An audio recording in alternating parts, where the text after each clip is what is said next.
আসসালামু আলাইকুম রহমতুল্লাহ। প্রিয় শিক্ষার্থী, আশা করছি আপনারা ভালো আছেন। আলহামদুলিল্লাহ। আমাদের ইউটার্ন জব একাডেমির ধারাবাহিক লাইভ সেশনে আজকে আমি আপনাদের সাথে গণিতের বিষয় নিয়ে ডিসকাস করবো ইনশাআল্লাহ। তো আজকে যেই টপিকটা নিয়ে আসছি, আসলে আজকে বিগত সালের প্রশ্ন সমাধান না, বাস্তব সংখ্যার 3টা ক্লাস আমি 3 পর্বে শেষ করব।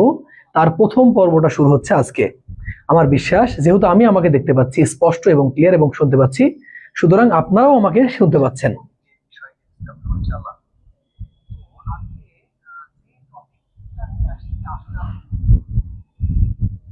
ওকে, তো শুরুতে একটু আপনারা যদি ক্লাসটা লাইক শেয়ার কমেন্ট করে দিতেন আমাদের জন্য সুবিধা হইতো।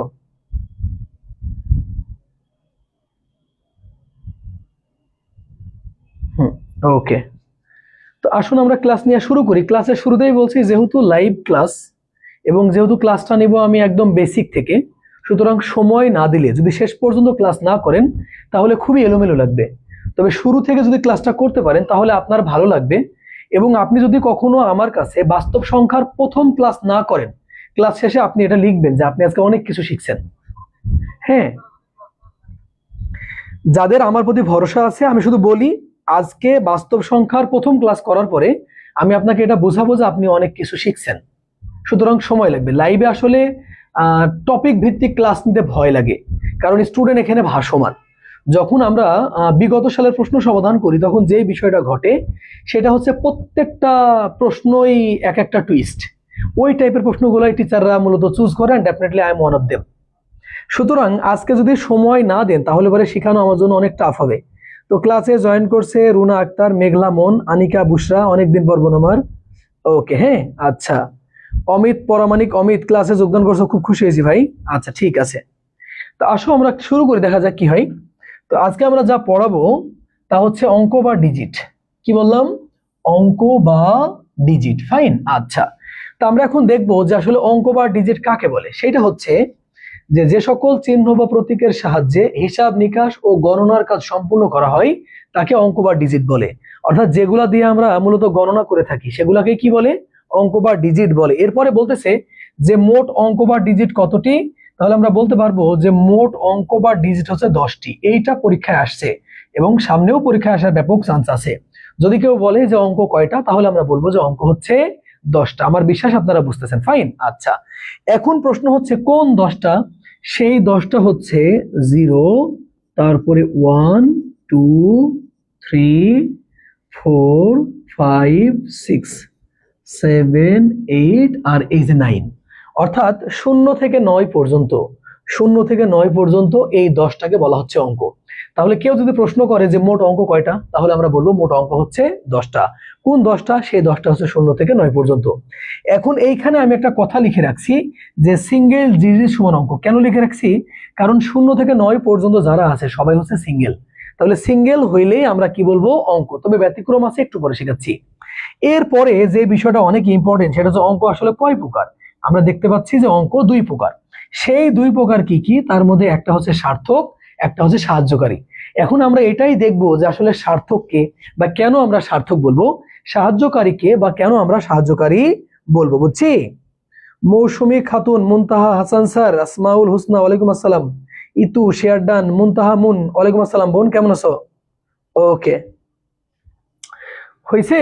ওকে, তাহলে আমরা আরেকটু শিখি। তাহলে আমরা বললাম যে মোট অঙ্ক হচ্ছে 10টা। কোন 10টা? 0 থেকে 9 পর্যন্ত। অঙ্ক কয় প্রকার? 2 প্রকার, সার্থক আর কি বলতো? সাহায্যকারী। এখন আমরা দেখবো কেন সার্থক, কয়টা সার্থক, কেন সাহায্যকারী, কয়টা সাহায্যকারী। আসো আমরা শিখি। আজকে আমরা টপিক ভিত্তিক ক্লাস নিছি, তোমরা ক্যাপশন দেখলেই বুঝবা। বাস্তব সংখ্যা 1 ব্র্যাকেটে দিয়ে আছে 3, অর্থাৎ পর্ব 3টার মধ্যে আজকে হচ্ছে প্রথম পর্ব।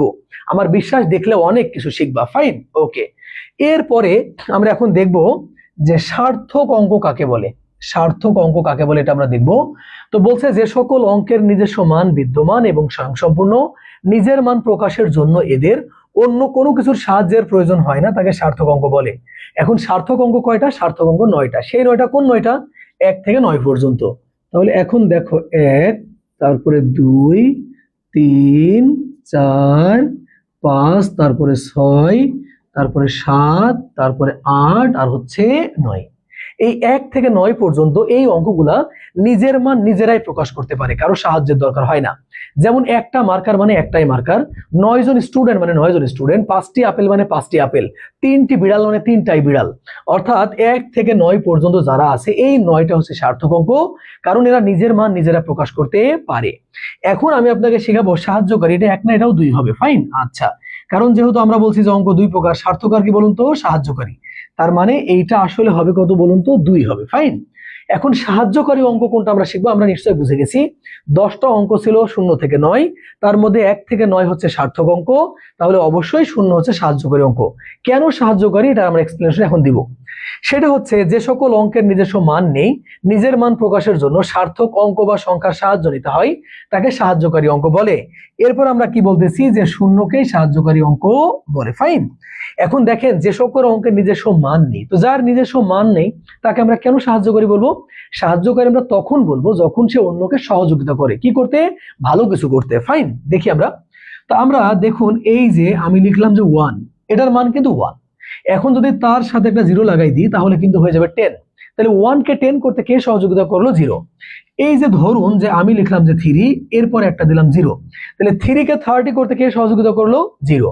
এখন দেখুন এই যে আমরা লিখলাম 5, এরপরে 0, 5 কে 50 করতে কে সহযোগিতা করলো? 0। এই কারণে শূন্যকে আমরা সাহায্যকারী অঙ্ক বলবো। এখন শূন্য নিয়ে আমি আপনাকে আরো দুর্দান্ত 2টা তথ্য দিতে চাচ্ছি। সেটা হচ্ছে শূন্যের ধারণা প্রদান করছে কে বলেন তো? আর্যভট্ট। শূন্যের ধারণা প্রদান করছে কে? আর্যভট্ট। আর শূন্যের আবিষ্কার করছে কে বলেন তো? ব্রহ্মগুপ্ত। মজার বিষয় হচ্ছে এই 2 জন ব্যক্তি কিন্তু আসলে ভারতীয় উপমহাদেশের মানুষ। এই 2 জন মানুষই হচ্ছে ভারতীয় উপমহাদেশের মানুষ।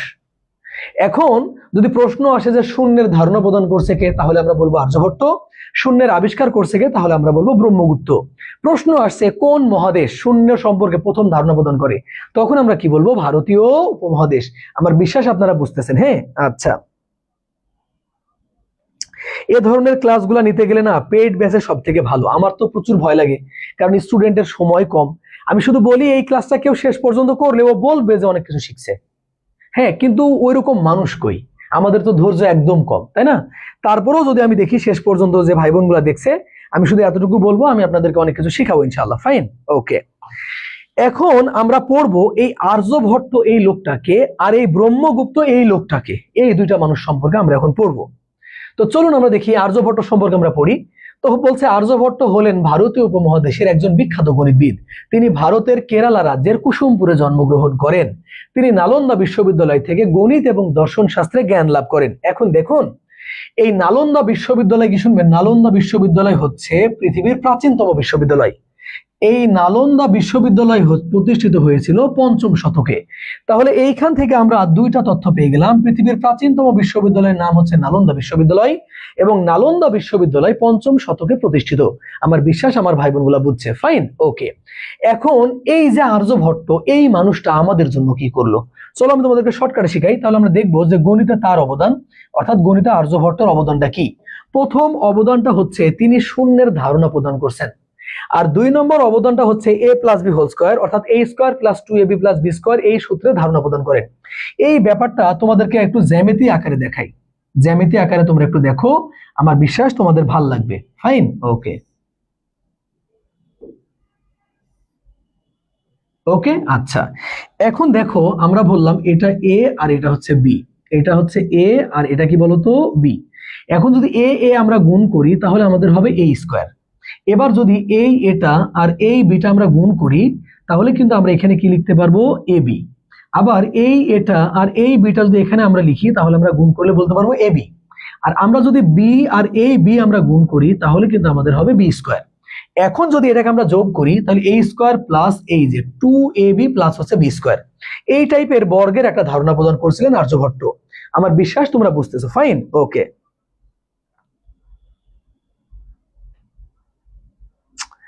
শাকিল, নূর মাহমুদ কেমন আছো ভাই? সুমাইয়া, সাবা, আসমাউল, রায়হান কবির, রাজ, দীপঙ্কর মন্ডল, ফাইন, ওকে। তাহলে এই হচ্ছে ব্যাপার। তাহলে আমরা আর্যভট্ট সম্পর্কে পড়লাম, এখন আমরা ব্রহ্মগুপ্ত সম্পর্কে পড়বো। ব্রহ্মগুপ্ত হলেন ভারতীয় উপমহাদেশের আরেকজন বিখ্যাত গণিতবিদ। তিনি পাকিস্তানে জন্মগ্রহণ করেন, তার পড়ালেখা এবং জন্ম পরিচয় সম্পর্কে সঠিকভাবে জানা যায়নি। এই মানুষটার গণিতে যে অবদান আছে সেটা এখন আমরা দেখব। প্রথম অবদান হচ্ছে তিনি শূন্যের আবিষ্কার করেন, আর 2 নম্বর অবদান হচ্ছে তিনি গুণের ধারণা প্রদান করেন। তার মানে আমরা দেখলাম যে গণিতের একদম সূক্ষ্ম বিষয়গুলো থেকে যদি আমরা পড়ি তাহলে আমরা যে দুইজন ব্যক্তির নাম পেলাম, একজন হচ্ছে আর্যভট্ট, একজন হচ্ছে ব্রহ্মগুপ্ত। আমরা কি পড়ছি? আমরা অঙ্ক পড়ছি। ফাইন, ওকে। এরপরে যেটা আমরা পড়বো সেটা হচ্ছে শূন্যের বৈশিষ্ট্য। বিশ্বাস করেন অনেক সুন্দর করে শূন্যের বৈশিষ্ট্য বলতে পারে এরকম স্টুডেন্টের সংখ্যা খুবই কম। তো আজকে আমি আপনাকে শূন্যের বৈশিষ্ট্য শিখাবো, আপনি মনোযোগ দিয়ে শিখেন। কিরকম বলছে? ইহার নিজস্ব কোনো মান নেই, এটা আমরা জানি। ইহা যে কোনো অঙ্ক বা সংখ্যার ডানে বসে মানের বৃদ্ধি ঘটায়, এটাও আমরা জানি। শূন্য ধনাত্মক, ঋণাত্মক, মৌলিক, যৌগিক কোনোটি নয়, মানে ধনাত্মকও নয়, ঋণাত্মকও নয়, মৌলিকও নয়, যৌগিকও নয়। তাইলে কি? নিরপেক্ষ সংখ্যা, পূর্ণ সংখ্যা, আবার জোড় সংখ্যা হিসেবে ধরা হয়। কেমনে ভাই? চলো আমরা তোমাদেরকে প্রমাণ দিই। হ্যাঁ, তাহলে আমরা বলতে পারি যে এটা হচ্ছে আমাদের 0, তাহলে এটা হচ্ছে 1, এইটা হচ্ছে 2, এইটা হচ্ছে 3, আর এটা হচ্ছে 4। এরপরে এইটাকে আমরা এই যে ডট ডট অসীম আকারে দিয়ে দিলাম। ফাইন। আর এই যে এটা হচ্ছে 1, তারপরে হচ্ছে 2, তারপরে হচ্ছে 3, আর হচ্ছে 4। এটা মাইনাস, এটাও মাইনাস, এটাও মাইনাস, এটাও মাইনাস। তো আমরা এই যে এখানে কমা দিয়ে দিলাম। এরপরে এই যে এই পারে যা আছে তাও কিন্তু অসীম। তা আমরা আসলে কি পড়ছি? আমরা শূন্য পড়ছি। তো এখন দেখো, শূন্য কিন্তু এই যে ধনাত্মক সংখ্যা না, আবার শূন্য কিন্তু ঋণাত্মক সংখ্যাও না। তাহলে শূন্য ধনাত্মকও না, ঋণাত্মকও না। আবার মৌলিক সংখ্যা শুরু হয়েছে 2 দ্বারা, তাহলে শূন্য কিন্তু মৌলিক না। আবার যৌগিক সংখ্যা শুরু হয়েছে 4 দ্বারা, তাহলে কিন্তু শূন্য যৌগিকও না। এই কারণে আমরা বলতে পারবো যে শূন্য ধনাত্মকও হবে না, ঋণাত্মকও হবে না, মৌলিকও হবে না, যৌগিকও হবে না। তাহলে কি হবে ভাই? কি হবে? নিরপেক্ষ সংখ্যা, পূর্ণ সংখ্যা, আবার জোড় সংখ্যা হিসেবে ধরা হয়। নিরপেক্ষ কেন? কারণ এই পাশে যারা আছে তারা হচ্ছে ধনাত্মক, এই পাশে যারা আছে তারা হচ্ছে ঋণাত্মক, মাঝখানে আছে শূন্য, মানে নিউট্রাল। এই কারণে আমরা বলবো নিরপেক্ষ। পূর্ণ সংখ্যা কেন? পূর্ণ সংখ্যা 3 প্রকার: ধনাত্মক, ঋণাত্মক, শূন্য। অর্থাৎ যেটা ভগ্নাংশ না তাকে আমরা বলবো পূর্ণ সংখ্যা। ফাইন। আচ্ছা, জোড় সংখ্যা কেন? চলুন প্রমাণ দিই। ধরুন যে 3 হচ্ছে বিজোড় সংখ্যা, এর সাথে শূন্য দিলে 30 হচ্ছে জোড়। আবার দেখুন 5 হচ্ছে বিজোড় সংখ্যা, এর সাথে শূন্য দিলে 50 কি বলুন তো? জোড়। দেখেন 4 হচ্ছে জোড় সংখ্যা, আবার শূন্য দিলে 40, এটাও কি বলুন তো? জোড়। তার মানে বোঝা গেল যে শূন্য এমন একটা অঙ্ক, এটা জোড় বিজোড় যেই সংখ্যার ডানেই আপনি বসাবেন তাকে জোড় করে ফেলবে, এই জন্য শূন্যকে আমরা জোড় বলবো। আর একটা প্রমাণ আমরা দিতে পারি। আমরা জানি যে জোড় বিজোড় সংখ্যাগুলো এক ঘর পরে পরে হয়। যেমন মনে করেন যে 2, তারপরে মনে করেন যে 4, তারপরে 6। হ্যাঁ, এক ঘর পরে পরে পরে পরে হয়। তো চলুন আমরা প্রমাণ দিই। এখন যদি আপনি দেখেন তাহলে আপনি দেখবেন যে 4-এর এক ঘর পরে হচ্ছে 2 জোড়, আর 2-এর এক ঘর পরে হচ্ছে 0 জোড়, 0-এর এক ঘর পরে হচ্ছে 2 জোড়, আর 2-এর এক ঘর পরে হচ্ছে 4 জোড়। সুতরাং এখন আমরা বলতেই পারি যে 0 হচ্ছে জোড় সংখ্যা। তাহলে আমরা কি পড়ছিলাম? শূন্য পড়ছিলাম, শূন্য নিয়ে বিস্তারিত পড়ছিলাম। তাহলে আমাকে যদি কেউ জিজ্ঞেস করে যে 0 কি, আমি বলবো ধনাত্মকও না, ঋণাত্মকও না, মৌলিকও না, যৌগিকও না। তাহলে কি? নিরপেক্ষ সংখ্যা, কারণ মাঝখানে আছে। পূর্ণ সংখ্যা, কারণ ভগ্নাংশ না। জোড় সংখ্যা, কারণ সে জোড় বানাইতে পারে। আমার বিশ্বাস আপনারা বুঝতেছেন। ফাইন, ওকে।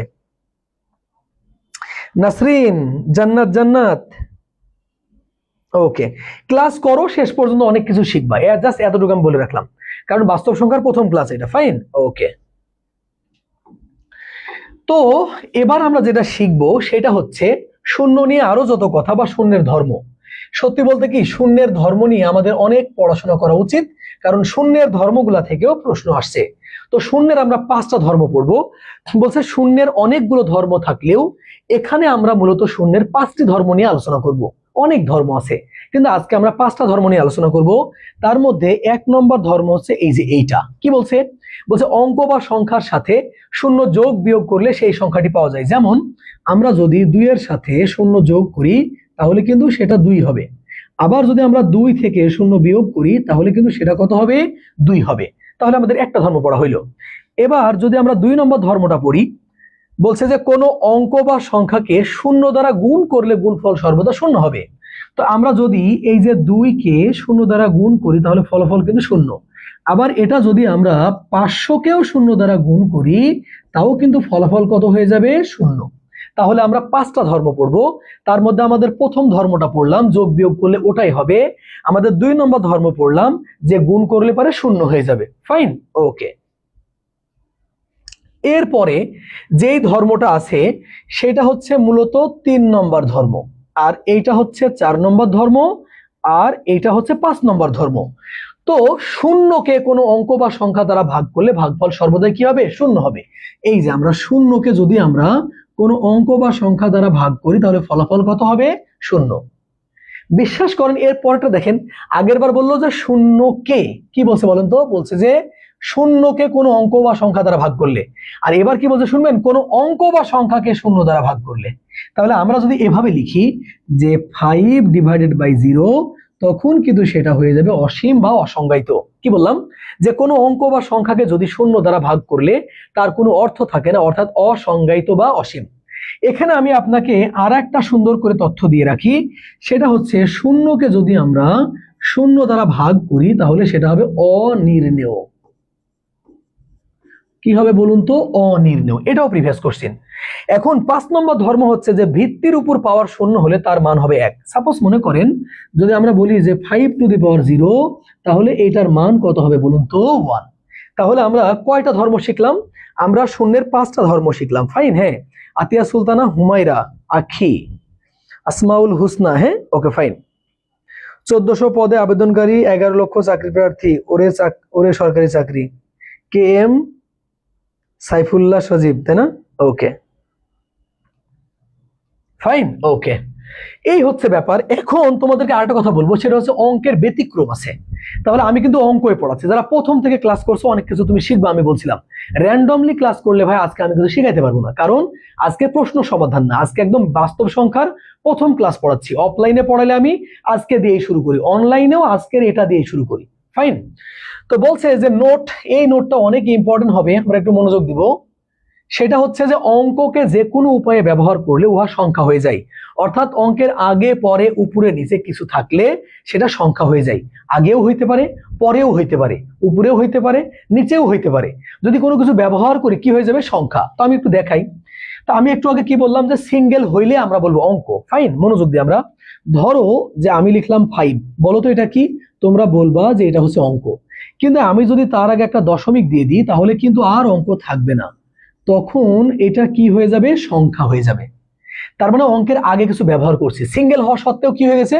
সংখ্যা। যদি আমি বলি 7, কি বলতো? তুমি বলবা যে অঙ্ক, কারণ সিঙ্গেল। কিন্তু বিশ্বাস করো, আমি যদি বলি যে 7টি, তাহলে কি সংখ্যা। আমি যদি বলি যে 7 জন, এটা কি সংখ্যা। আমি যদি বলি যে 7 টাকা, তাহলে এটা কি হয়ে যাবে বলতো? সংখ্যা। তাই আমি বললাম যে অঙ্কের আগে পরে উপরে নিচে, তা আমরা আগে ব্যবহার করলাম, পরে ব্যবহার করলাম, উপরে ব্যবহার করি। সাপোজ মনে করো যে আমরা লিখলাম 8, উপরে একটা বার দিলাম। ভাইরে, বার মানে হচ্ছে 100 দ্বারা গুণ। তার মানে এইটাকে যদি, সরি, বার মানে 1000 দ্বারা গুণ। তা 8-এর মাথায় বার আছে, মানে 8কে 1000 দ্বারা গুণ করলে কত হাজার হবে বলতো? 8000 হয়ে যাবে। সুতরাং এটা আমাদের কি হয়ে গেছে বলতো? এটা আমাদের সংখ্যা হয়ে গেল। যদি আমি 9 লিখলাম, নিচে যদি বার দিই তবুও আমরা 1000 দ্বারা গুণ করব, তাহলে আমাদের কত হয়ে গেল বলতো? 9000। তবুও এটা কি হয়ে যাবে? সংখ্যা। তাহলে আমি বোঝাতে চাচ্ছি যে অঙ্কের আগে পরে উপরে নিচে কোনো কিছু ব্যবহার করলে সেটা কি হয়ে যাবে? সংখ্যা হয়ে যাবে। বুঝছি? ওকে।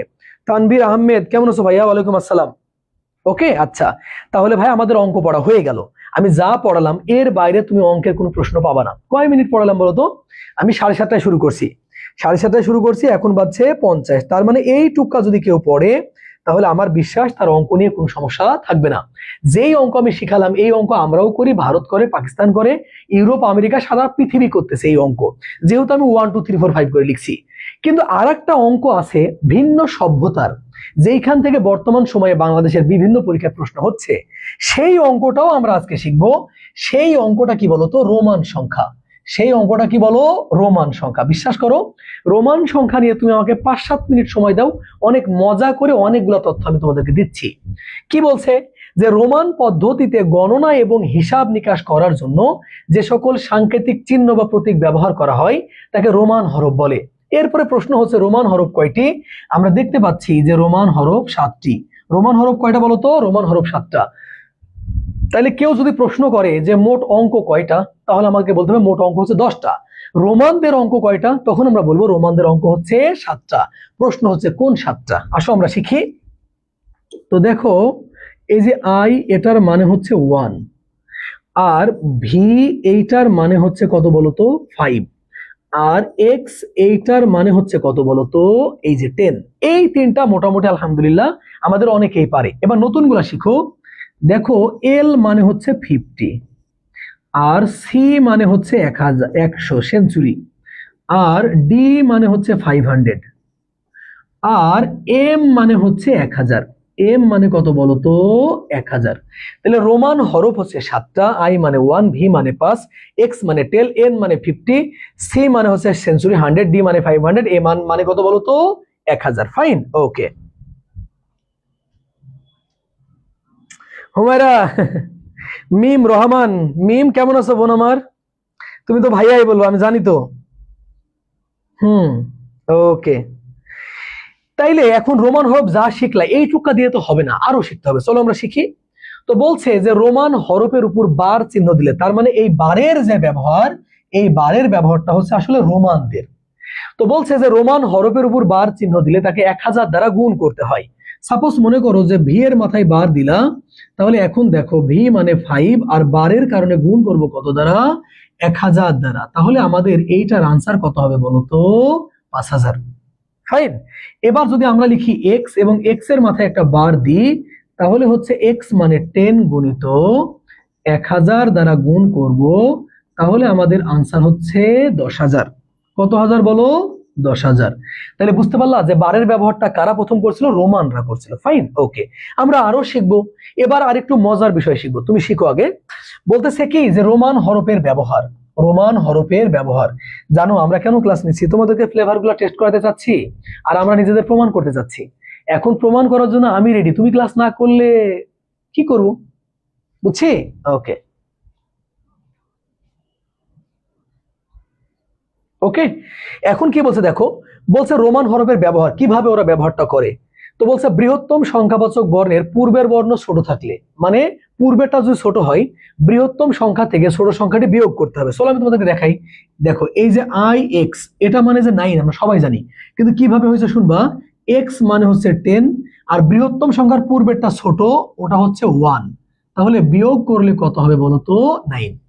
আরেকটা যদি তোমরা বলো আমাকে যে এল ডি, এখন দেখো বৃহত্তম সংখ্যার পূর্বের বর্ণ ছোট হলে বিয়োগ, তাহলে ডি মানে কত বলতো? ডি মানে হচ্ছে 500, আর এল মানে হচ্ছে 50, তাহলে আমাকে বুঝতে হবে যে এইটা হচ্ছে 450। ফাইন। তার মানে পূর্বে যদি ছোট হয় তাহলে বিয়োগ, তাহলে পরে যদি ছোট হয় কি করবো? যোগ। দেখো, বলছে বৃহত্তম সংখ্যাবাচক বর্ণের পরের বর্ণ ছোট থাকলে বৃহত্তম সংখ্যার সাথে ছোট সংখ্যাটি যোগ করতে হবে, এটাকেই দেখাই। তো আমরা যদি এখন বলি যে এক্স আর আই, তাহলে আমরা এক্স মানে হচ্ছে 10, আর পরে আছে ছোট 1, তাহলে আমাদের যোগ করলে কত হবে বলতো? এই যে 11।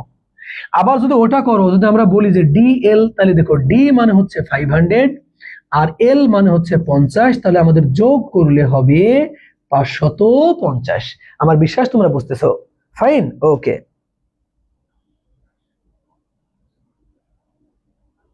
হুমায়রা, এরকম করো না বোন, আমার একটু পড়তে হবে। হ্যাঁ, ওকে, ফাইন। এখন রোমান সংখ্যা থেকে প্রশ্ন হয়, আসো আমরা দুই একটা শিখি। তো এম প্রতীকের অর্থ কত? এম প্রতীকের অর্থ হচ্ছে 1000। এটা আমি কতবার তোমাদেরকে বলছি, এটা সাব রেজিস্ট্রারও আসছে, বাংলাদেশ ব্যাংক অ্যাসিস্ট্যান্ট ডিরেক্টরও আসছে। এবার এটা দেখো রোমান সংখ্যা সি এম এল, এটা মনোযোগ দাও। দেখো সি এম আর হচ্ছে এল, ভাইরে এটা অত কঠিন না। হ্যাঁ, মনোযোগ দাও। তাহলে এখানে সব থেকে বড় কোনটা বলো তো? এম। তো এম মানে কত বলো? 1000। এম মানে কত বলো তো? 1000। পূর্বেরটা ছোট আছে, বিয়োগ করে দাও। তাহলে 1000 থেকে যদি তোমরা 100 বিয়োগ করে দাও, তাহলে কত হবে বলো তো? হবে হচ্ছে 900। পরেরটা ছোট, যোগ করে দাও। এল মানে 50, তাহলে 50 যদি আমরা যোগ করি, তাহলে আমাদের আনসার হবে 950। এই যে এটাই হচ্ছে আনসার। আমার বিশ্বাস তোমরা বুঝতেছো। ফাইন, ওকে। তাহলে এটা শিখলাম। এরপর তোমাদেরকে আরো কয়েকটা বড় শিখাই। এবার দেখো, এই অঙ্কটা দেখার পর না তোমার মনে হবে যে আল্লাহ জীবনও পারবো না, যদি কখনো তুমি করে না থাকো। না থাকলে তোমার মনে হবে যে এটা তোমার দ্বারা সম্ভব না, কিন্তু অনেক সহজ, দেখবা। তো কি বলছে দেখো, বলছে এম একটা, আচ্ছা এই যে এম একটা, তারপরে সি হচ্ছে 2টা, এরপরে হচ্ছে এল একটা, আর এক্স হচ্ছে 3টা। এক্স কয়টা? এক্স হচ্ছে 3টা। তারপরে আছে আই আর আছে ভি। কত সহজ অঙ্ক তুমি দেখবা, শুধু যোগ বিয়োগ পারলেই হবে। সেটা হচ্ছে এম মানে 1000, 1000-এর পরে আছে সি মানে 100, মানে 1100, তারপরে 1200, 1250, 1260, 1270, 1280। তার মানে এই পুরো জায়গাটা ক্যালকুলেট করে আমরা পেয়ে গেলাম 1280।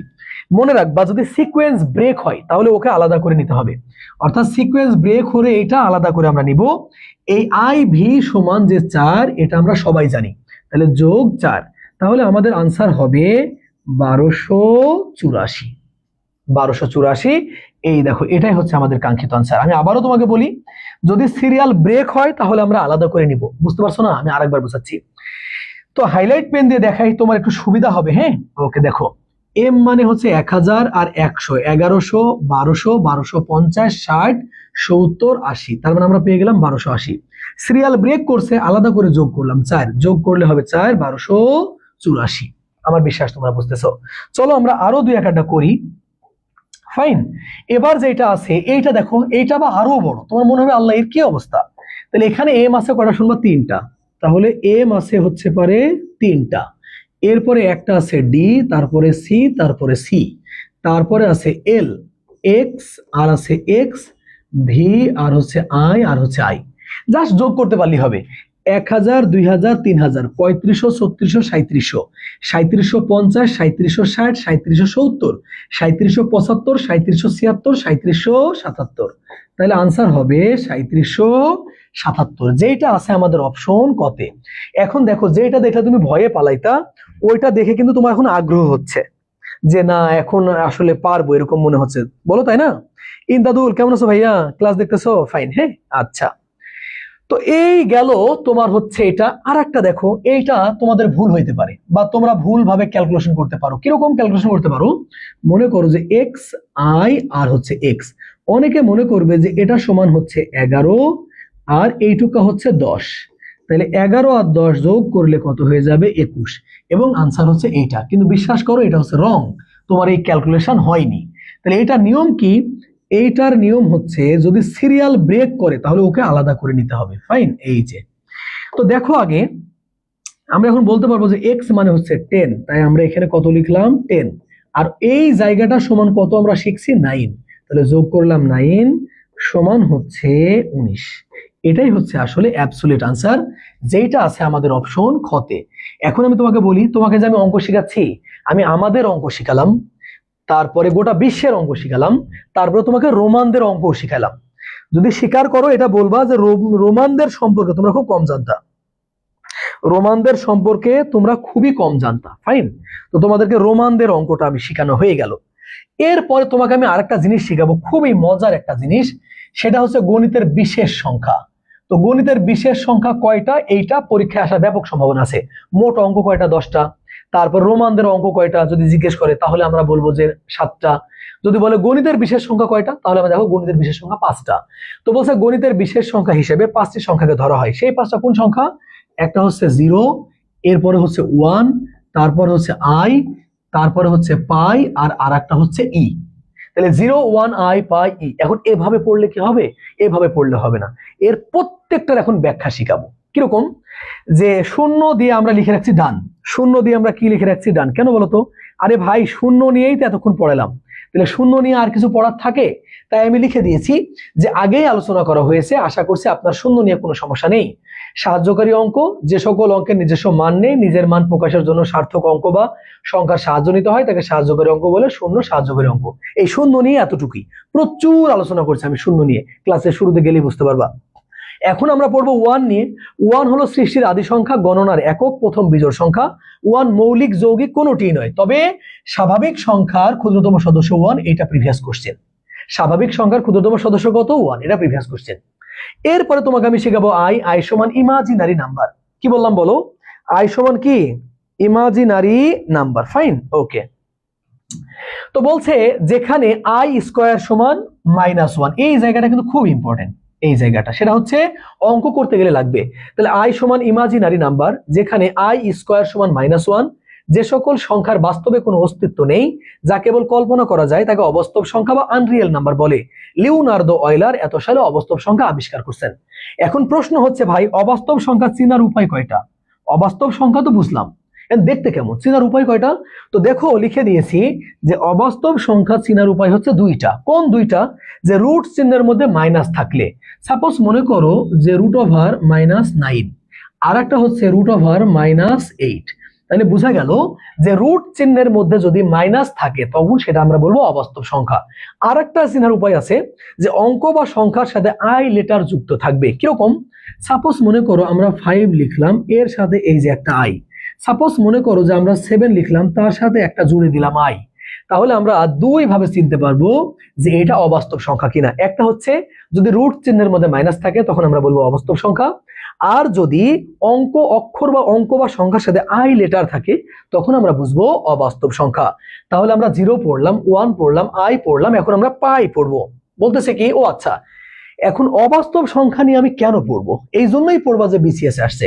তোমরা দেখতেই পাচ্ছ যে এই প্রশ্নটা 41তম বিসিএস আসছে।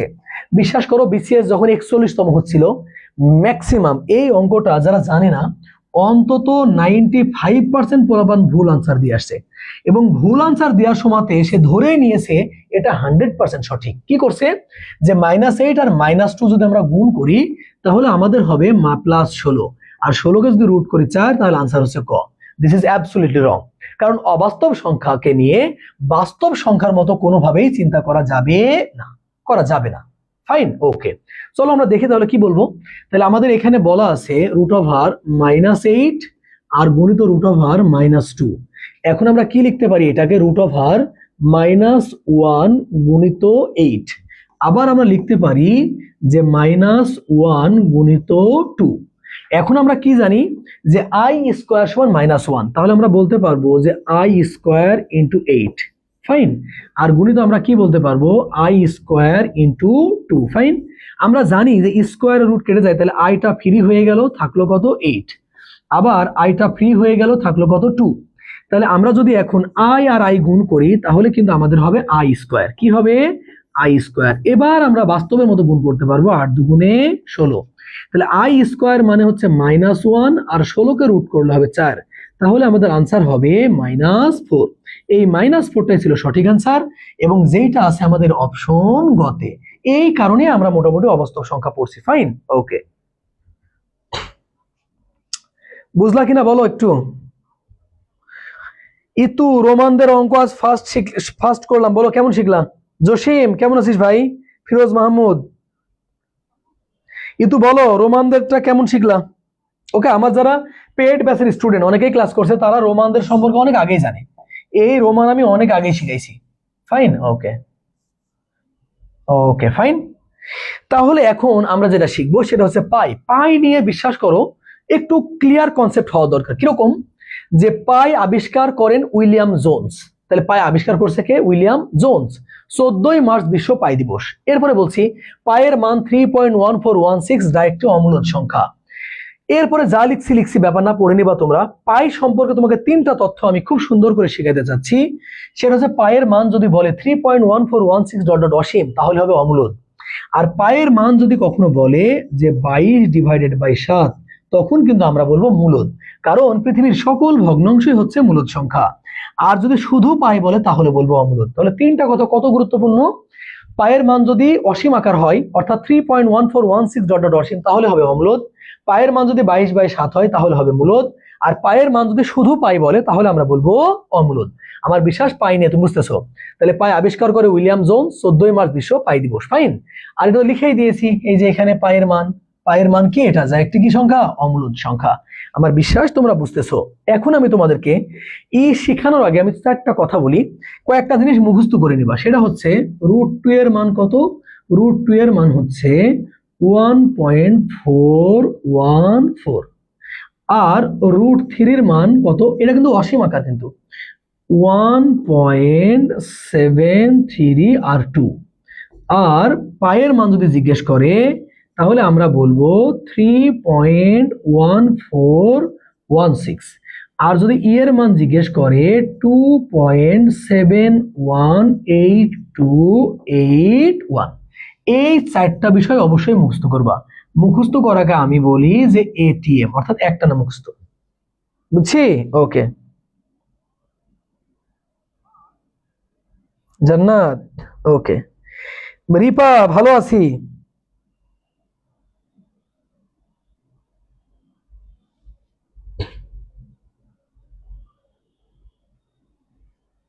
Okay fine. তাহলে বলছে ই হচ্ছে লগের ভিত্তি যা ঋণাত্মক মান প্রকাশ করে, ই এর মান হচ্ছে এইটা যা একটি অমূলদ সংখ্যা। এতটুকু পড়লেই মোটামুটি হবে, বুঝতেছো কিনা? ওকে। তো আমি তোমাদেরকে বলি, আজকে মূলত আমি আসলে অঙ্ক নিয়ে ডিসকাস করতে চেয়েছিলাম। তো অঙ্ক বলতে আসলে কাদের অঙ্ক তোমাদেরকে শেখাতে চেয়েছি, সেটা হচ্ছে আমাদের অঙ্ক আমি শিখালাম, তারপরে রোমানদের অঙ্ক আমি তোমাদেরকে শিখালাম। আরেকটা বিষয় হচ্ছে যে গণিতের বিশেষ সংখ্যা কয়টা শিখালাম, আর মাত্র একটা অঙ্ক শিখাবো। শিখিয়ে আমি ক্লাসটা শেষ করে দিব, কারণ আজকে ক্লাস নেওয়ার ব্যাপারে একটু আমি ঝামেলাতেও ছিলাম, ক্লাস নিতে পারবো কিনা। হ্যাঁ, তো চলো তোমাদেরকে আমি এইটা শিখাই। এইটা শিখাইতে গিয়ে কি শিখাবো জানো? আমি যা শিখাবো বইতে নাই। তোমার মনে হচ্ছে যে কেমনে বলতে পারি, সব বই দেখছি ভাই, সব বই দেখছি। তো এইখান থেকে না প্রশ্ন করছে একটা, সেটা হচ্ছে যে 36-এর মোট ভাজক কতগুলো, মোট ভাজক। কিন্তু আমরা এখান থেকে বের করব তিনটা, যে 36-এর মোট ভাজক কতগুলা, 36-এর জোড় ভাজক কতগুলা, 36-এর বিজোড় ভাজক কতগুলা। ফাইন, চলো আমরা শিখি। তো দেখো, এই যে আমরা 36-কে যদি আমরা এভাবে ভাঙি, তাহলে 2 দ্বারা যদি ভাঙো তাহলে হবে 18, আবার 2 দ্বারা যদি ভাগ করি তাহলে হবে 9, আর 3 3-কে কত বলো তো 9। এর পরের কাজটা কি তুমি দেখো একটু, ব্যাপারটা এরকম। যদি আমাকে বলা হয় যে মোট ভাজক কতটা, তো এখানে 2 আছে 2টা, আমরা কিন্তু নিব 3টা, 3 আছে 2টা, আমরা নিব 3টা, অর্থাৎ যা থাকবে তার থেকে একটা বেশি করে নিব। তাহলে আমরা এখানে যেটা বের করব সেটা হচ্ছে মোট ভাজক। তাহলে 3 গুণ 3 সমান হচ্ছে কয়টি বলতো? 9টি। বাস, তাহলে এই প্রশ্নের আনসার হচ্ছে 9টি, যেটা আমাদের চেয়েছে। এখন 2 নম্বরে যদি বলে যে 36-এর বিজোড় ভাজক কতটি, বিজোড় ভাজক, তাহলে শুধু বিজোড়টাই নিব। তো দেখতে পাচ্ছি বিজোড় 3 আছে কয়টা? 2টা, তাহলে আমরা নিব কয়টা? 3টা। তাহলে 36-কে 3টা বিজোড় সংখ্যা দ্বারা ভাগ যায়, এটাই বলছে। ফাইন, ওকে। এরপরে 3 নম্বর প্রশ্ন যদি বলে যে 36-এর জোড় ভাজক কতটি, তাহলে আমরা লিখবো 2 আছে 2টা, আমরা লিখবো 3টা। এটা হয়নি, জোড় সরাসরি লেখা যায় না। এখন জোড় করতে গেলে কি করতে হবে? টোটাল ভাজক হচ্ছে 9টা আর বিজোড় হচ্ছে 3টা, তাহলে বিয়োগ করলে কয়টি হবে বলতো? 6টি। তাহলে জোড় ভাজক সংখ্যা কত? 6টা। এখন এক বেশি করে কেন নিলাম? এই এক বেশি করে নিতে হয়, অন্য ক্লাসে ব্যাখ্যা দিব, আচ্ছা আজকে ব্যাখ্যা দিই। সেটা হচ্ছে যেই 36-কে 2 দ্বারা ভাগ যায় সেই 36-কে 1 দ্বারাও ভাগ যায়, এক নাই। যেই 18-কে 2 দ্বারা ভাগ যায় সেই 18-কে 1 দ্বারাও ভাগ যায়, কিন্তু এক নাই। যেই 9-কে 3 দ্বারা ভাগ যায় সেই 9-কে 1 দ্বারাও ভাগ যায়। এই জন্য শর্টকাট আকারে 2 আছে হচ্ছে পারে 2টা, আমরা নিয়েছি কয়টা? 3টা। 3 আছে হচ্ছে পারে 2টা, আমরা কয়টা নিয়েছি বলতো? 3টা। তাহলে আমরা দেখলাম যে 36-এর মোট ভাজক হচ্ছে 9টি, বিজোড় ভাজক হচ্ছে 3টি, আর জোড় ভাজক হচ্ছে 6টা। আবার এই 3টা আর এই 6টা যোগ করলে কিন্তু কয়টা হবে বলতো? 9টা। এখন আমি তোমাদেরকে বিনয়ের সাথে বলি, এখান থেকে চাইলে আরো অনেক প্রশ্ন করা সম্ভব, চাইলে আমি তোমাদেরকে আরো অনেক প্রশ্ন দেখাইতেও পারতাম, তো সামনে অবশ্যই দেখাবো। আমি তোমাদেরকে বলি, আজকে হচ্ছে আমি বাস্তব সংখ্যা 1 ক্লাসটা নিলাম, আরো 2টা বাস্তব সংখ্যার উপরে ক্লাস নিব। কিন্তু ওই যে বললাম যে প্রশ্ন সলিউশনে, তোমরা বিগত সালের প্রশ্ন সলিউশনে যত মজা পাও, যদি সিরিয়ালি এভাবে করাই তাহলে তোমরা মজা পাবা না। আর সত্যি বলতে কি, নিজের ভালোটা না বুঝলে হয় না, সব জায়গায় না মজা পাইতে হয় না, কিছু কিছু জায়গায় মজা না পেয়ে না শিখতে হয়, বুঝতেছি? তো আমার বিশ্বাস তোমরা যা শিখলা তা শিখলা একটু। তাহলে আমি কি শিখালাম? অঙ্ক শিখালাম, রোমানদের অঙ্ক শিখালাম, গণিতের বিশেষ সংখ্যা শিখালাম, আর শিখালাম হচ্ছে ভাজক সংখ্যা নির্ণয়ের 3টা পদ্ধতি, অর্থাৎ 3টা প্রশ্ন বের করা শিখালাম। তো প্রিয় কলিজার টুকরা ভাই বোনগুলো আমার, আমাদের ইউটার্নে প্রতিদিন এই সময় লাইভ ক্লাস হচ্ছে। ইরেগুলার হওয়ার কারণ হচ্ছে আমাদের মোস্ট শিক্ষক হচ্ছে 5 জন, 5 দিন পর পর আমার ক্লাসটা আসে, অর্থাৎ প্রতিদিনই ক্লাস হচ্ছে, কোনো না কোনো স্যার ক্লাস নিচ্ছে। আমাদের যে টিচাররা আছে মাশাআল্লাহ অনেক রিনাউন্ড টিচার। বাংলা নিচ্ছেন সবুজ স্যার, জিকে নিচ্ছেন আমাদের হাসান স্যার, ইংরেজি নিচ্ছে আমাদের মিজানুর রহমান মিজান স্যার, তারপরে তোমার মেন্টাল অ্যাবিলিটির যে পার্টটা নাহিদ স্যার নিচ্ছে, অঙ্কটা আমি নিচ্ছি। সব মিলেই আমরা চেষ্টা করছি সর্বোচ্চ সাপোর্ট দেওয়ার। আমার বিশ্বাস তোমরা আমাদেরকে বুঝতেছো এবং আমাদেরকে বোঝার চেষ্টা করছো। ক্লাসগুলো সামনে আসলে ক্লাস করো, আমি ফাঁকিবাজি বা তুমি কিছু শিখতে পারবা না এরকম কোনো কিছু নিয়ে আমি স্মার্ট বোর্ডে দাঁড়াই না। আমি বোর্ডের সামনে তখনই দাঁড়াই যখন আমার মনে হয় যে হ্যাঁ আমি কিছু শিখাইতে পারবো এবং এখান থেকে তোমাদের নেওয়ার কিছু আছে। তো যারা শেষ পর্যন্ত ক্লাস করলা তারা অবশ্যই কিছু শিখছো, আর যারা শুরু থেকে ক্লাস করোনি শেষে আসছো তাদেরকে বিনয়ের সাথে বলি, শুধু শুরু থেকে ক্লাসটা একবার করে দেখো, তোমার মনে হবে তুমি অনেক কিছু শিখছো। আবার দেখাবে ইনশাআল্লাহ। ভালো থাকো, আসসালামু আলাইকুম আ রহমতুল্লাহ।